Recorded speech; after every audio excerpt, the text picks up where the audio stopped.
Hello friends. Mahesh Babu, Rajamouli cinema గురించి ఒక shocking theory ఇప్పుడు వైరల్ అవుతుంది. ఈ సినిమాలో కేవలం అడ్వెంచర్ మూవీ మాత్రం కాదు. రామాయణం మరియు కలియుగం మధ్య ఉన్న రహస్య లింకును చూపించబోతుందని ప్రచారం జరుగుతుంది. అయితే అసలు హైలైట్ ఏంటో తెలుసా? రాముడు మరియు కుంభకర్ణుని మధ్య జరిగే భారీ యుద్ధాన్ని ఈ సినిమాలో అద్భుతంగా చూపించబోతున్నాడంట. ఇంకా ఆసక్తికరమైన విషయం ఏంటంటే, పృథ్వీరాజు పాత్ర పేరు కుంభ అనే టాక్ నడుస్తుంది. అంటే రామాయణంలో కుంభకర్ణుని ఈ పాత్రకి ఏదైనా సంబంధం ఉందా?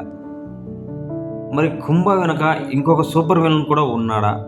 ఒకవేళ అదే నిజమైతే ఆ పాత్రలో ఎవరు కనిపిస్తారు? రాజమౌళి మరోసారి ప్రేక్షకులను ఊహించని విధంగా సర్ప్రైజ్ ఇవ్వబోతున్నాడని అనిపిస్తుంది.